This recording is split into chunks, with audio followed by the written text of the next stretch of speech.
नमस्कार, जनवार्तामध्ये आपल्या सगळ्यांचं स्वागत। सर्वप्रथम पाहूया ठळक बातम्या।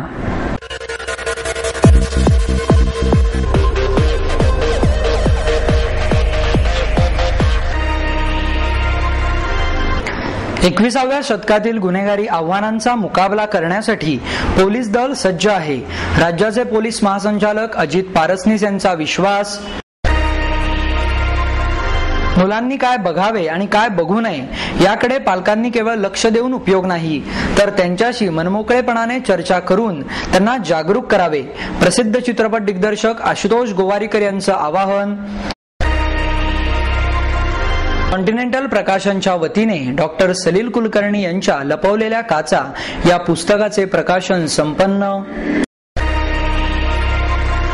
निस्वार्थ भावनेने केलेले कर्म ही भारतीय संस्कृती असल्याने जगाने भारतीय संस्कृती स्वीकारण्याची गरज आहे। टिळक महाराष्ट्र विद्यापीठाचे कुलगुरू डॉक्टर दीपक टिळक यांचं मत।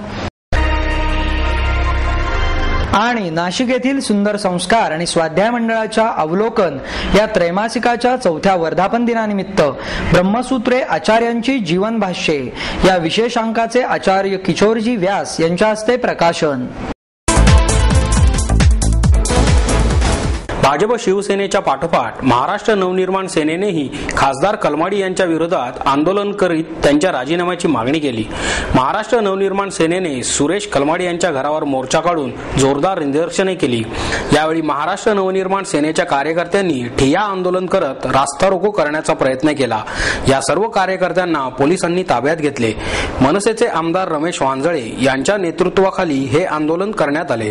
मनसेचे पुणे शहराध्यक्ष प्रकाश ढोरे, मनसेचे गटनेते रवींद्र धंगेकर, बाळा शेडगे, नगरसेवक किशोर शिंदे, राम बोरकर, महिला शहराध्यक्षा सुशीलाताई नेटके, रणजित शिरोळे, मनविसेचे शहराध्यक्ष प्रशांत कनोजिया, मनविसेचे पश्चिम महाराष्ट्र प्रभारी अजय शिंदे आदी पदाधिकाऱ्यांसह मनसेच्या अनेक कार्यकर्त्यांनी या आंदोलनात सहभाग घेतला। भ्रष्टाचारी कलमाडी राजीनामा द्या, परप्रांतीय कलमाडी तुमच्यामुळे पुण्याची मान शर्मेने खाली गेली आहे, अशा आशयाचे फलक कार्यकर्त्यांनी झळकवले। यावेळी रमेश वांजळे यांनी कलमाडींच्या राजीनाम्याची मागणीही केली।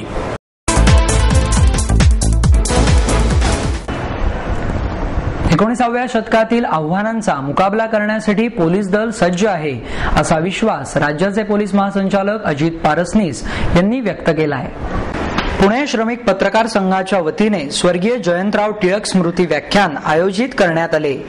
यावेळी बोलताना पारसनीस म्हणाले, नक्षलवाद, जातीय दंगली बरोबर वाढत्या आर्थिक आणि सायबर गुन्ह्यांचे आव्हान पोलिसांपुढे आहे। देशाच्या बदलत्या परिस्थितीत पोलिसांच्या जबाबदारीचे स्वरूप देखील बदललेले आहे। पूर्वी दहशतवादाची गंभीर समस्या नव्हती, आता पाकिस्तानकडून लादला जाणारा दहशतवाद, काश्मीर, पंजाबमधील दहशतवाद, लिट्टे संघटना, ईशान्येकडील राज्यांमधील दहशतवादाला पोलिसांना वेगवेगळ्या पद्धतीने तोंड द्यावे लागते। नक्षलवाद ही देखील मोठी समस्या आहे। जातीय द्वेषामुळे होणाऱ्या दंगली रोखण्यासोबतच संघटित गुन्हेगारी तसेच वाढत्या आर्थिक आणि सायबर गुन्ह्यांचे आव्हानही पोलिसांपुढेच आहे। मुंबईत 26 नोव्हेंबरचा दहशतवादी हल्ला झाल्यानंतर राष्ट्रीय सुरक्षा दलाच्या NSG च्या धर्तीवर पोलिसांचे फोर्स 1 हे पथक तयार केले आहे। या पथकातील जवानांना सैन्याकडून आणि विदेशी प्रशिक्षकांकडून अत्याधुनिक शस्त्रास्त्रे वापरण्याचे प्रशिक्षण दिले जाते। दहशतवाद्यांना रोखण्यासाठी या पथकाचा वापर होऊ शकतो। याशिवाय शीघ्र कृती दलाची व्याप्ती वाढवण्यात आली आहे। 11 शहरांमध्ये शीघ्र कृती दलं नेमण्यात आलेली आहेत। यापुढे दहशतवादी हल्ला झाल्यास NSG जवानांना तातडीने घटनास्थळी पोहोचता येण्यासाठी मुंबईत NSG हब निर्माण करण्यात आला आहे। याशिवाय शीघ्र कृती दल तयार केले असून नागपुरातील सुराबर्डी येथे नक्षलवाद विरोधी अभियानासाठी पोलीस प्रशिक्षण संस्था सुरू करण्यात येणार आहे। राज्यात सक्षम गुप्तचर यंत्रणा उभारण्यासाठी गुप्तचरांचे स्वतंत्र कॅडर नेमण्यात येणार आहे। पुण्यात रामटेकडी येथील इंटेलिजन्स अकॅडमी सुरू करण्यात आली असून या ठिकाणी 2000 पोलिसांना प्रशिक्षण देण्यात आले आहे। महाराष्ट्राला 720 किलोमीटरचा सागरी किनारा लाभला आहे। या परिसराची सुरक्षा अत्यंत अवघड काम आहे। सुरक्षेसाठी 43 टॉवर्स भाड्याने घेतले असून कस्टम अधिकाऱ्यांच्या मदतीने संयुक्त गस्त घातली जात आहे। केंद्र सरकारने 28 बोटी दिल्या असून राज्याकडे 29 बोटी आहेत। सागरी भागात 7 नवीन पोलीस ठाणी सुरू करण्यात येणार आहेत। रायगड जिल्ह्यात मरीन अकॅडमी उभारण्यात येणार असल्याची माहितीही पोलीस महासंचालक अजित पारसनीस यांनी यावेळी बोलताना दिली। मुलांनी काय बघावे आणि काय बघू नये याकडे केवळ लक्ष देऊन उपयोग नाही, तर मुलांशी मनमोकळेपणाने चर्चा करून त्यांना जागरूक करावे असं आवाहन प्रसिद्ध चित्रपट दिग्दर्शक आशुतोष गोवारीकर यांनी केले। त्यावेळी बोलताना गोवारीकर म्हणाले, समाजातील हिंसा, अश्लीलता, अन्याय, अत्याचार मोठ्या प्रमाणावर वाढले आहेत। त्याचे प्रतिबिंब चित्रपट आणि माध्यमांमधून दिसत आहे। याचा परिणाम समाजावर होत आहे। विविध माध्यमांद्वारे तरुण पिढीला बऱ्याच वेळेस हिंसात्मक गोष्टी दाखवल्या जातात। त्यामुळे कदाचित त्यांचे प्रत्येक प्रश्नावर हिंसा हेच उत्तर असे मत होऊ शकते। प्रसिद्धी माध्यमांद्वारे खेळाला चांगली प्रसिद्धी दिली जात आहे, त्याचा सकारात्मक परिणाम होणार आहे। रियालिटी शो तरुणाईची विचार करण्याची पद्धत बदलू शकते। हे रियालिटी शो बऱ्याचदा तरुणाईला आपापले टॅलेंट दाखवण्यासाठी मिळत असलेले वाढते प्रोत्साहन आहे। सिनेमा हे एक जनमानसावर परिणाम करणारे असे प्रभावी माध्यम आहे, त्यामुळे त्यामध्ये दाखवल्या गेलेल्या गोष्टींचे अनुकरण होऊन नंतर ते स्टाईल स्टेटमेंट बनते। शीला आणि मुन्नी चित्रपटांमध्ये शृंगार रसाचे प्रतीक म्हणून राहतीलच, पण त्याचबरोबर सिनेमा आणि इतर माध्यमांद्वारे स्त्रीला योग्य पद्धतीने सादर केले तर स्त्रियांबद्दल आदर नक्कीच वाढेल आणि स्त्री पुरुष भेदभाव कमी होण्यास मदत होईल। गर्ल चाइल्ड या चित्रपटाचा एक विषय असल्याचेही त्यांनी सांगितले। यावेळी बोलताना पूजा बेदी म्हणाल्या, स्त्रियांच्या अवस्थेत चांगला बदल होत आहे आणि या चांगल्या बदलाला वेग येण्याची गरज आहे। आधीच्या काळात मुलींचे लग्नाबद्दल मत लक्षात न घेता त्यांचे लग्न ठरवले जायचे, आता त्यांचे मत विचारात घेतले जात आहे। स्त्रियांवर होणाऱ्या अत्याचारासंदर्भात कायदे आहेत, पण त्याची अंमलबजावणी प्रभावीपणे होण्याची आवश्यकता आहे। स्त्रियांसंदर्भातील कायद्याचा गैरवापर होऊ नये अशी अपेक्षाही त्यांनी व्यक्त केली। शशिकला गुरपूर यांनीही मनोगत व्यक्त केले। मार्केटयार्डमध्ये काम करणाऱ्या कष्टकरी हमालांना गुन्हेगार ठरवण्यात आले आहे। पाहूया याविषयीचा विशेष वृत्तांत। मार्केटयार्डमधील कष्टकरी हमालांची श्री स्वामी समर्थ एंटरप्राइजेस ही एक संस्था कृषी उत्पन्न बाजार समिती पुणे जिल्हा यांचे मालवाहतूक करणाऱ्या वाहनांची प्रवेश फी आकारण्याच्या कंत्राटाची निविदा 1 वर्षासाठी सामाजिक कार्यकर्ते रामभाऊ जगदाळे यांनी या हमालांसाठी घेतली। त्यानुसार श्री स्वामी समर्थ एंटरप्राइजचे हमाल या निविदेनुसार प्रवेश फी आकारण्याचे काम करत आहेत। गेटवर काम करणारे हे सर्वजण शेतकरी कुटुंबातील असल्याची माहिती सुभाष मारणे यांनी दिली, परंतु या कष्टकऱ्यांच्या हितशत्रूंनी त्यांना गुन्हेगारी वृत्तीचे ठरवून त्यांच्याकडील हे कंत्राट काढून घेण्याचा जोरदार प्रयत्न चालवला असल्याचेही त्यांनी सांगितले। कंत्राट घेऊन केवळ 20-22 दिवसच झाले असताना गेले 2 महिने या लोकांनी मार्केटयार्डमध्ये दहशत पसरवून सर्वत्र भीतीचे वातावरण निर्माण केल्याचा अपप्रचारही या हितशत्रूंनी काही जणांना हाताशी धरून सुरू केला असल्याचे बोलले जात आहे। याउलट बाजार समितीचे प्रशासक शैलेश कोथमिरे यांनी या हमालांचे चांगल्या कामाबद्दल तसेच त्यांच्या मेहनतीबद्दल कौतुकच केल्याचे समजते। माझं नाव सुभाष नामदेव मारणे। मी या मार्केटमध्ये 23 वर्ष झालं हमालीचं काम करीत आहे आणि पार्ट टाइम म्हणून कृषी उत्पन्न बाजार समितीचे जे कॉन्ट्रॅक्ट असतं वर्षासाठी, ते कॉन्ट्रॅक्ट 1 वर्षांनी मार्केट कमिटी टेंडर काढते आणि त्या टेंडर पद्धतीने 4-5 लोक टेंडर भरतात। ज्याचं टेंडर हायेस्ट असेल त्याला मार्केट कमिटी चांगल्या प्रकारे टेंडर देते आणि ते टेंडर आम्ही आमचे नेते रामभाऊ जगदाळे यांच्या मार्गदर्शनाखाली आम्ही हमाल लोकांनी हे टेंडर चालवण्यासाठी याच ठिकाणी घेतलं। आता आमच्या हमाल कामगारांना 4-5 हजार रुपये पगार मिळतो, त्याच्यामध्ये आमचं काय भागत नाही, म्हणून आम्ही दुसरा व्यवसाय म्हणून मार्केट कमिटीचं टेंडर वर्षासाठी हे टेंडर आम्ही 35,60,000 रुपये वाहन वसुलीचं टेंडर 35,60,000 रुपयाला आम्ही घेतलं। हे टेंडर काय आम्हाला परवडत नाही, पण पार्ट टायमाला आम्ही प्रत्येक वाहनाकडून 10 रुपये प्रवेश फी आकारण्यात येत आहे। प्रत्येक वाहन गेट जवळ येत आहे, त्या गेटची 10 रुपये पावतीप्रमाणे आम्ही हे टेंडर घेतलेलं आहे। हे टेंडर काय आम्हाला परवडत नाही, परंतु आम्हाला 4-5 हजार रुपये या टेंडरमध्ये प्रत्येकाला मिळतात, म्हणून हे टेंडर आम्ही याच ठिकाणी घेतलेलं आहे। आणि दुसरी गोष्ट, याच ठिकाणी कुठल्याही गुंड प्रवृत्तीची माणसं या ठिकाणी कामाला नाही. गोरगरिबांची, शेतकऱ्यांची मुलं इथं काम करतात आणि त्यांची उपजीविका म्हणून त्यांना आम्ही 5-6 हजार रुपये पगार या ठिकाणी देतो आणि हे टेंडर चांगल्या पद्धतीचं चाललेलं आहे. मार्केट कमिटीचे प्रशासक साहेब जे आहेत, हे कोथमिरे साहेब, ते पण चांगल्या पद्धतीचे आहेत. त्यांचा कारभार चांगल्या पद्धतीचा आहे आणि याच ठिकाणी चांगल्या पद्धतीचं काम चालू आहे.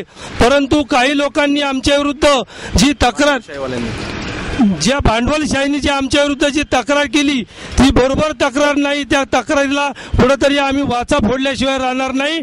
आमच्यावर जो अन्याय केलाय तो अन्याय आम्ही कधीही सहन करणार नाही. कॉन्टिनेंटल प्रकाशनच्या वतीने डॉक्टर सलील कुलकर्णी यांच्या लपवलेल्या काचा या पुस्तकाचे प्रकाशन करण्यात आले. मनाच्या संवेदना जाग्या करणारं, सर्वसामान्य माणसाच्या आयुष्यातले अनुभव, आठवणी मराठी चित्रपटातील दिग्गज कलावंताच्या वाचनातून उलगडत रसिकांच्या मनाला भिडल्या आणि प्रसिद्ध संगीतकार डॉक्टर सलील कुलकर्णी यांच्या लपवलेल्या काचा या पुस्तकाचे प्रकाशन झाले. डॉक्टर सलील कुलकर्णी यांनी दिलेल्या लेखांचा संग्रहच या लपवलेल्या काचा पुस्तकातून आहे. पुस्तकातील निवडक लेख कवी संदीप खरे, अभिनेते सचिन खेडेकर, सुबोध भावे, किशोर प्रधान, अनुराधा मराठे, शर्वरी जमेनी, सुनील बर्वे, अरुण नलावडे, अरुणा ढेरे यांनी वाचन केले. विविध विषय अत्यंत साध्या भाषेत मांडण्याची डॉक्टर कुलकर्णी यांची शैली रसिकांच्या मनाला भिडली. प्रत्येक लेखाच्या वाचनाला रसिकांनी टाळ्या देत त्या वाचनाचा मनमुराद आनंद लुटला. या प्रसंगी पोलीस अधिकारी संजय गोविलकर, गायिका अनुराधा मराठे, प्रकाशिका देवयानी अभ्यंकर उपस्थित होत्या. पुस्तकाविषयी संदीप खरे म्हणाले, केवळ माणूस म्हणून शिक्का घेऊन आपण जगत नाही, त्यांची संवेदना सतत जागी होत असते. सलील उत्तम बोलतो, त्याने ते लिहायला हवं असं मला नेहमी वाटायचं. तो चांगला गप्पिष्ट आहे. त्याने लपवलेल्या काचा अशाच सर्वांसाठी मोकळ्या कराव्यात, कारण या काचांच्या झुंबरहंड्या अनेकांची मनं उजळवतील असेही ते म्हणाले. अरुणा ढेरे म्हणाल्या, लपवलेल्या काचा या पुस्तकातून अत्यंत नैसर्गिक आणि भरभरून लेखन केले आहे. साध्या माणसांची वैशिष्ट्ये त्यामध्ये टिपलेली आहेत असेही त्यांनी सांगितले. कार्यक्रमाचे सूत्रसंचालन अरुण नुलकर यांनी केले. निस्वार्थ भावनेने केलेले कर्म ही भारतीय संस्कृती आहे. त्यामुळे जगाने भारतीय संस्कृती स्वीकारावी असं मत टिळक महाराष्ट्र विद्यापीठाचे कुलगुरू डॉक्टर दीपक टिळक यांनी व्यक्त केले. श्रीराम पथकाच्या वतीने आयोजित केलेल्या भारतीय इतिहासाच्या विविध पैलूंवरील इतिहासतज्ञ डॉक्टर शरदराव हेबाळकर यांच्या व्याख्यानमालेचा समारोप डॉक्टर टिळक यांच्या उपस्थितीत करण्यात आला. यावेळी अखिल भारतीय इतिहास संकलन समितीचे राष्ट्रीय सचिव डॉक्टर शरद हेबाळकर, श्रीराम पथकाचे विलास शिगवण, महेश शेठ, राहुल बोरा आदी मान्यवर उपस्थित होते. जगाने भारतीय संस्कृती स्वीकारावी असे सांगत डॉक्टर टिळक म्हणाले, इतिहास आपल्याला आजचे शिक्षण देत नाही, मात्र इतिहास समाजाला सांस्कृतिक वारसा देत असतो. इतिहासातून सर्व प्रकारच्या गोष्टी शिकण्यास मिळतात, परंतु त्यातील वैचारिक भाग आत्मसात करणे गरजेचे आहे. आपल्या संस्कृतीत चांगला भाग आज सांगितला जात नाही अशी खंतही त्यांनी यावेळी व्यक्त केली. शहरात अनेक पथके कार्यरत आहेत, मात्र व्याख्यानमालेसारखा वैचारिक उपक्रम केवळ श्रीराम पथकानेच राबवला आहे, ही कौतुकाची गोष्ट आहे असेही डॉक्टर टिळक म्हणाले. भारतीय संस्कृतीचा विश्वसंचार या विषयावर बोलताना डॉक्टर हेबाळकर म्हणाले, भारतीय संस्कृती जगभर पसरलेली असून सर्वच देशात भारतीय संस्कृतीशी संबंधित अवशेष सापडतात. प्राचीन काळात भारतात चारही दिशांकडून सोन्याचा ओघ होत होता, म्हणूनच भारताला सुवर्णदेश म्हणत असत. दक्षिण भारतातून कौंडिण्य राजपुत्र कंबोडिया या देशात गेला. त्याने कंबोडियात भारतीय संस्कृती प्रस्थापित केली. त्या भागात संस्कृत भाषेतील हजारो शिलालेख सापडतात. तसेच चीनच्या प्राचीन इतिहासात त्याच्या प्राचीन नोंदीही आढळतात. थायलंडशी आपल्या संस्कृतीचा जवळचा संबंध आहे. आजही त्या ठिकाणी हिंदू देवदेवतांच्या मूर्ती सहज उपलब्ध होतात. चंपा म्हणजेच आत्ताचे व्हिएतनाम येथेही एका शहरात गेल्यावर पाषाण खंडात ब्राह्मी आणि संस्कृत मधील अवशेष सापडतात. तेथील मंदिरात शिवमूर्तीही आढळते असेही डॉक्टर हेबाळकर यांनी यावेळी सांगितले. कार्यक्रमाचे सूत्रसंचालन नचिकेत फडके यांनी केले, तर महेश शेठ यांनी आभार मानले. 22 एप्रिल पासून केसरीवाड्यात सुरू असलेल्या या व्याख्यानमालेत भारताचा संघर्षपूर्ण इतिहास, सरस्वती नदीचा शोध या विषयांवरील डॉक्टर हेबाळकरांच्या व्याख्यानांसह ज्येष्ठ इतिहासतज्ञ पांडुरंग बलकवडे, राष्ट्रीय स्वयंसेवक संघाचे पुणे महानगराचे शरदजी बापू घाटपांडे यांनीही मार्गदर्शन केले. या 22 ते 24 एप्रिल मध्ये झालेल्या संपूर्ण व्याख्यान व्याख्यानमालेस पथकातील वादकांसह सामान्य नागरिकही मोठ्या संख्येने उपस्थित होते.